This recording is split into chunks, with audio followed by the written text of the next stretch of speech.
Wow, call to peace. I understand that while we were gone, there was some sort of directive issued by a person in an office east of California, in a place called Washington, D.C., that now we are having a Department of War. I go away for 1 week. Come on, you guys.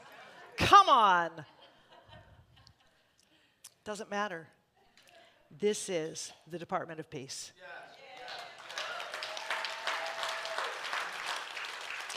This is the Department of Peace. This is the Department of Peace. This is the Department of Peace. Department of Peace. We do peace. We're a church. We do peace. It says church out there on that sign. It doesn't say bakery. It doesn't say restaurant or Kmart. We do peace. And we will always do peace, no matter what it could say Kmart, but we are still doing peace. That is absolutely we are doing. And it is a dream of peace that we have. It is this dream. And you know, I got to tell you, there are probably, well, I'm going to say everyone in this room has a dream that has not been realized, has not come true, or a dream that is not being pursued. Now, why is that? Why is that?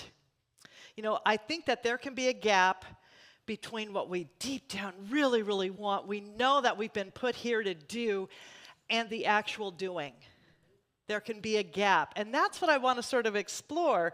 Let me just tell you, I have a PhD in creative procrastination. The ways I can find to avoid doing what I know I have to do that's going to be in service to a dream, to a responsibility, to a task, to something, to a passion, the ways I can find would just boggle your mind. Let me give you an example. Years ago, when I first came to this church, I had been in this teaching since I was a little girl, but I decided to take foundations. And by the way, we are offering a new version of that called Beyond Limits starting Tuesday night. And it is a magnificent course. It is the foundational level course for this teaching and how to use these principles and really, really explore those ways in which we have not just limited our lives, but now we are ready to reveal those dreams and move into those dreams, live as those dreams, live as those words, and to really, really, truly be beings of power, empowered beings. So in those days, and I know that Amy was in that class with me, Foundations, and it was like a 12 or 13-week class. It has been revamped. It's no longer that because we also had a big test at the end of it, and we don't have that either. So if you've got test phobia, you don't have to do that. We're doing it a different way now, but we had that. And I remember I had to study. There was a lot of studying because 12 weeks of principles. And I cared about it so much, having, again, grown up in this and loving this teaching just with every part of myself. And I thought, okay, I really want to make sure that I am clear on this teaching, so I'm going to sit down. And I sat down at my coffee table in front of my sofa, and I put my books out, and I prayed, and I looked over I had this beautiful, at the time, a Franklin stove fireplace, and I thought, oh, I should clean that.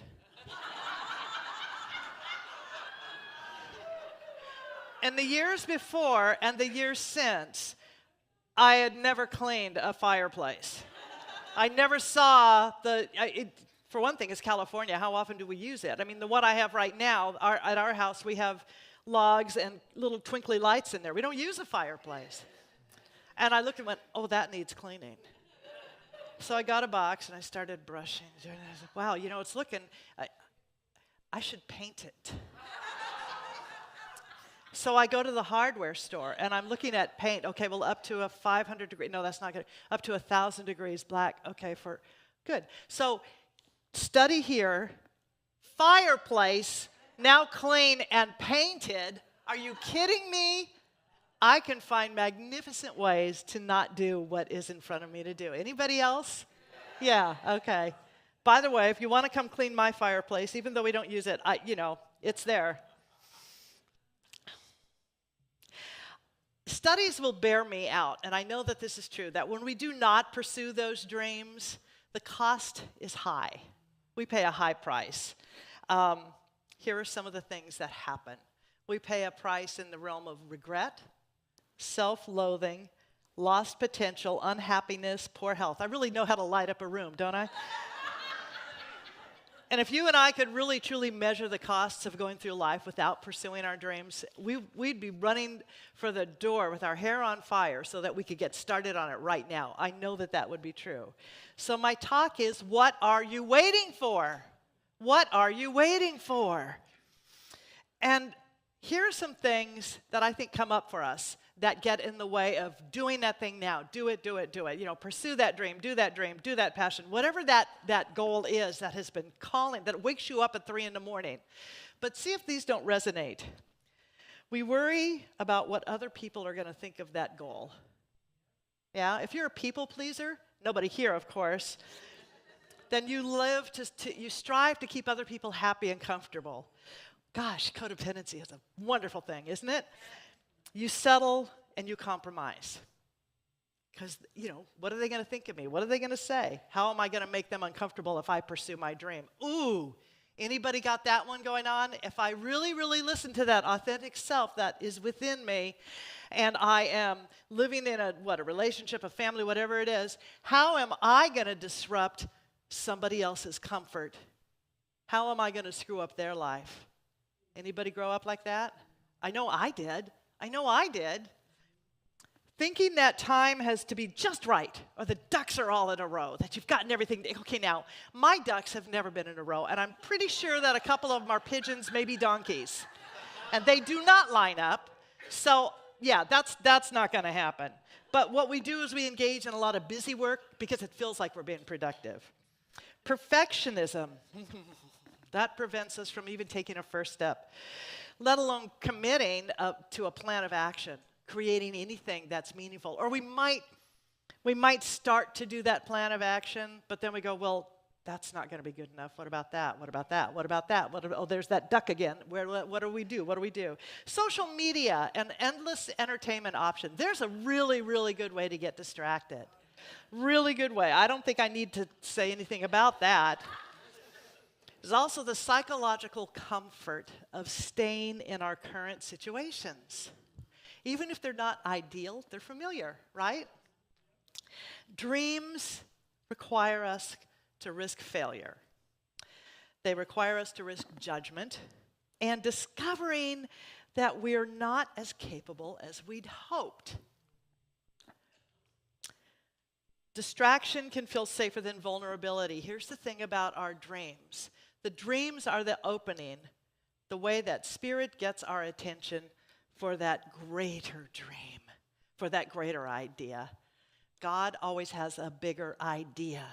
So in your mind, you're thinking, well, I want to be the world's best tap dancer. And maybe it doesn't work out for you to become a tap dancer, but guess what? That door is open. You have such a passion for dance that you become one of the world's best choreographers or dance writers, or you write a play, or you sing a song. I don't know what it is for you, but often that dream, if we're really listening and paying attention and being vulnerable to it and authentic, it's going to open up a greater, bigger space in our heart for a greater possibility, a greater possibility. Does that make sense? And so we have to be willing to dive in, to be vulnerable. So the thing is, distractions are safer than vulnerability. But when these activities and these distractions become strategies, and they do, then what happens is they're actually serving the ego's need for safety rather than the soul's need for expression. The ego wants safety, predictability, comfort, all of this, right? The soul needs to just spit it all out there because that's what the expression is. It looks messy. It is messy. And it's so fun. It's so fun. I don't know why I just got this image. I lived in Maryland for a long time. And in the summer, you can eat crabs, Maryland crabs. And so some of you know. And they're really messy. They're spicy, and they put newspaper on the tables. You eat them outside, you got a wooden hammer. You're getting stuff all over you. And oh my God, it's so much fun. You cannot be proper eating a Maryland blue crab. You can't do it. It's no fun. But, life needs us to get it on us, right? You got to get some of this stuff on you. That's what we have to do, to just get messy in spirit. That is not in my talk, I promise you. So sometimes we don't recognize that we're avoiding. We don't recognize that we're distracting.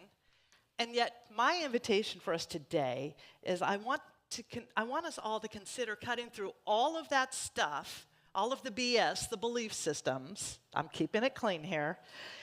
Cut through all of our elaborate justifications and move into an honest reckoning. Oh God, she said it. An honest reckoning about what are we waiting for? What are we waiting for? The theme for this entire year has been the call of something more. 2025 has been all about that. And I know that Harold will know that that's the title of a song that our friend Karen Drucker wrote and sings. And it's so beautiful. And the idea is that there's something stirring in your soul. Something, there's a call for something more, greater than what is in front of you, greater than what you see, greater than what you're doing, greater than what you've done. And while this has been focused for this community to look at the ways that we can grow and thrive and begin to not just transform ourselves, but the world around us, there's a deeper, more intimate invitation in this idea. It's a deeply personal one.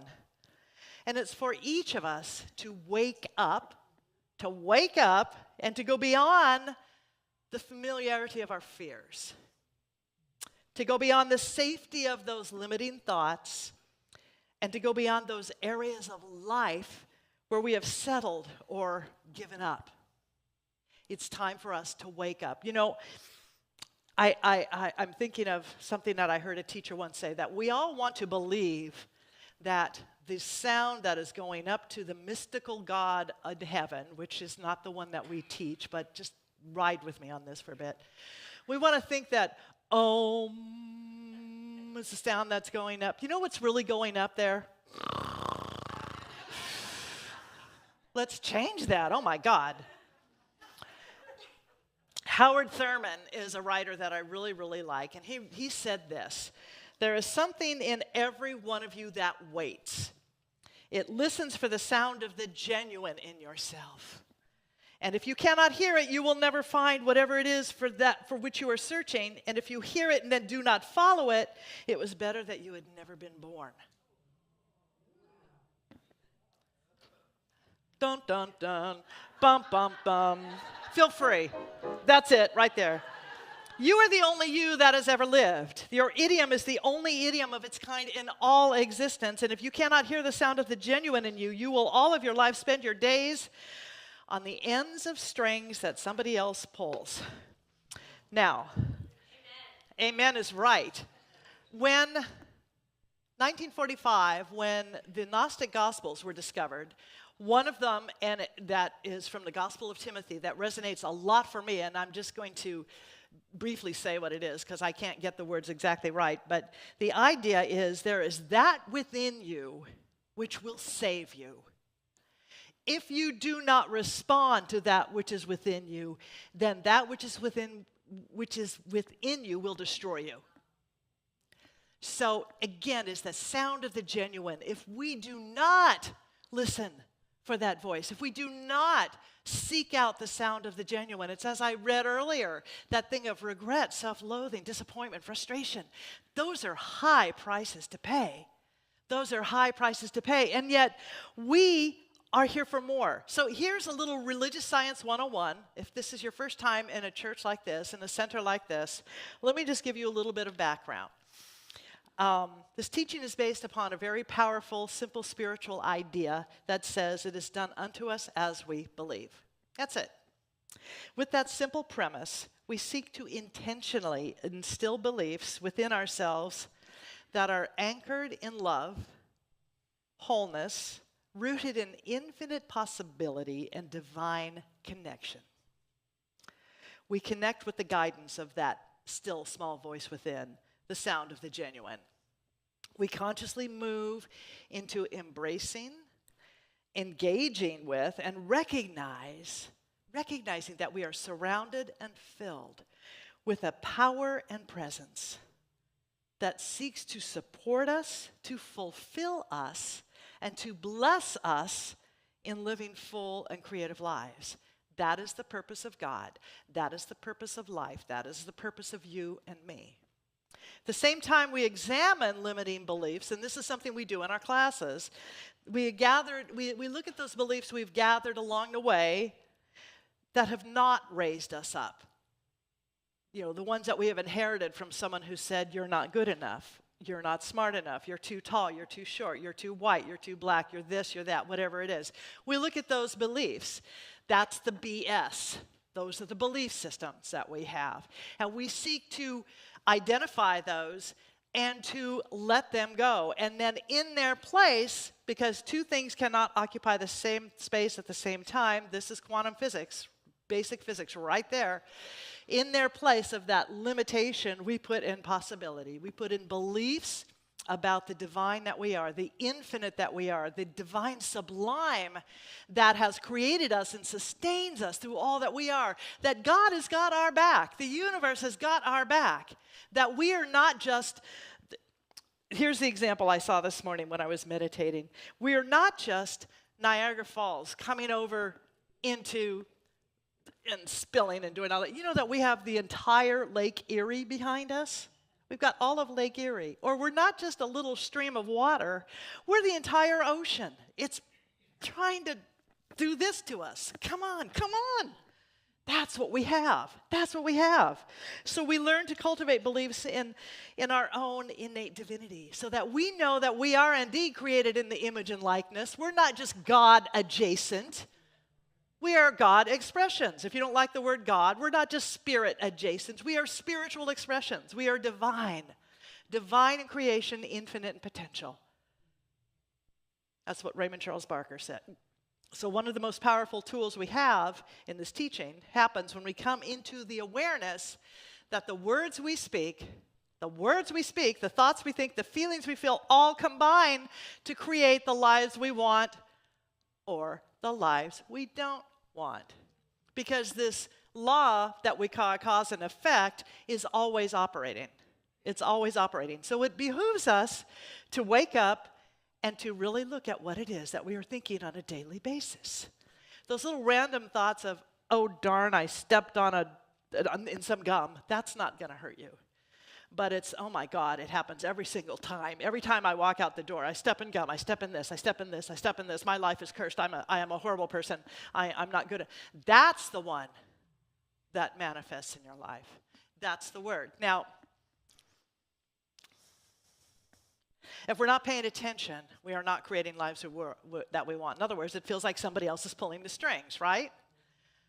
Because we have not responded to that call of the genuine. An acorn doesn't wait till it has figured out how to become a 200-foot tree. It begins growing right away. It doesn't compare itself to other acorns. It doesn't start scrolling on social media instead of bursting forth from its shell. It starts from exactly where it is with exactly what it has, trusting and moving in an organic unfolding process. The blueprint is already there in potential. You and I are like that same acorn. We are that, except that we are sentient. We think, we feel, we love, we care, we hurt, we have joy, we create, we do all of that. We have ideas to transform ourselves and the world. That's who and what we are. So what are we waiting for? What are we waiting for? Emma Curtis Hopkins taught that the words I am are your first name, the mystical first name. Whatever follows after that becomes God for you. I am magnificent. Ooh, that's a great God for me. I am divine. Oh, that's great.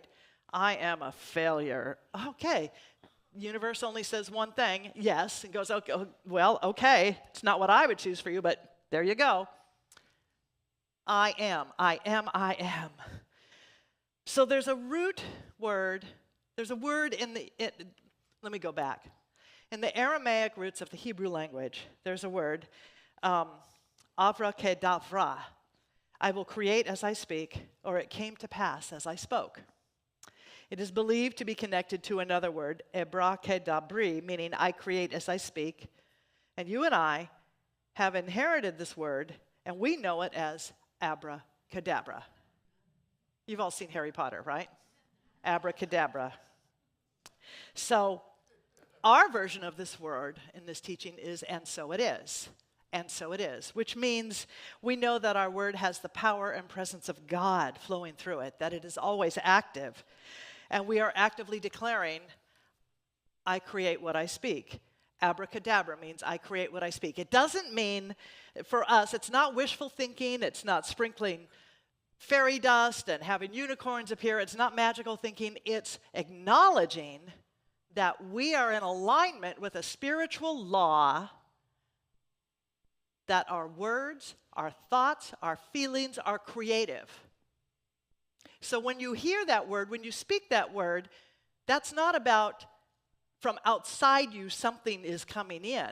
Reframe it and know that from within you, a word is coming forth. The sound of the genuine. That's the what are you waiting for part. Because even if we're waiting for everything to be right in order before we begin, the law of our being is still creating. It's still creating. We have the power. You know, and one of the stories about Jesus and the healings that he performed, Jesus the teacher, it's supposed to, I don't know, Jesus the pilot, Jesus the caterer, well, he did that too. But we refer to Jesus as our spiritual elder brother and the great example, not the great exception. But so he came along to a man who was lying by the pools of Bethesda. He'd been there for 38 years, waiting for his healing. 38 freaking years, waiting for his healing. Now, the idea, the pools of Bethesda, is that when the waters became troubled, and here's like the mythology, is the angel comes down, gets into the water. I guess the angel has to cleanse the wings, and they do this. And I'm making this up. And so, but the waters are troubled. The first person who gets into that water, it gets their healing. So now, 38 years. Wouldn't you think? And in 38 years, he's been waiting for this healing. He's never the first one in the water. Someone else always gets there first. Wouldn't you think, after 38 years, he might be able to kind of wriggle over and sort of, and then when the water's troubled, gets to the edge and he's like, falls right in.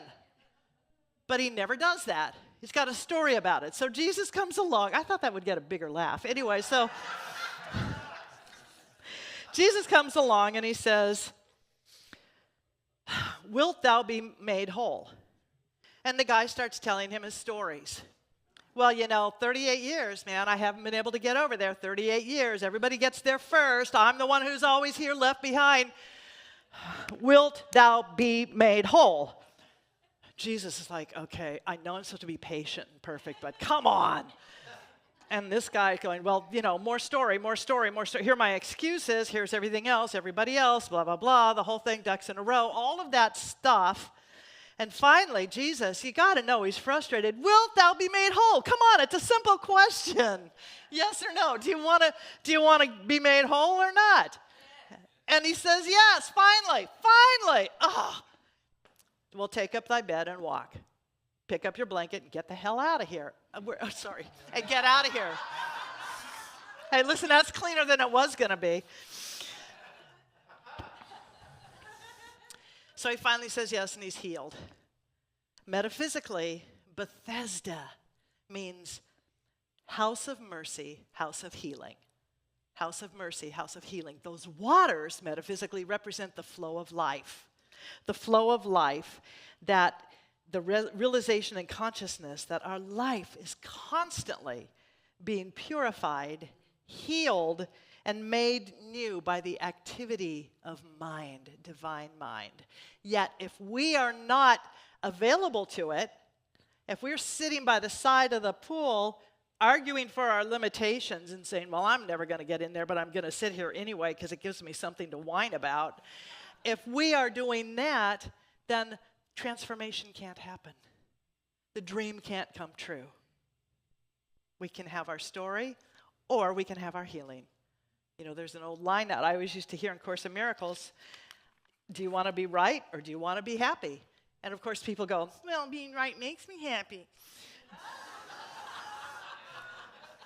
If we are waiting for someone else's blessing, for things out in the world to change, for conditions to be right, for all of that stuff to line up perfectly before we start living our authentic lives, we will never live them. We will be by the side of the pool.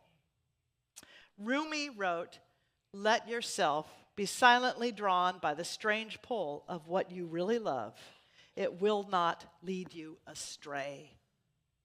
And Ernest Holmes wrote these words, "The desire you have to be something, to do something, is a mental echo in your mind of the spirit that already exists within you.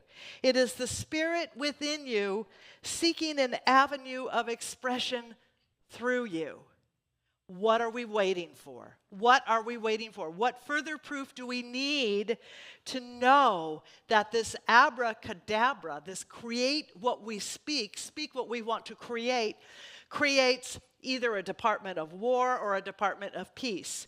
The greatest peace you and I will ever know is by listening for that sound of the genuine, the voice within us, of following that dream, that love, and living as the authentic, magnificent creations we are here to be.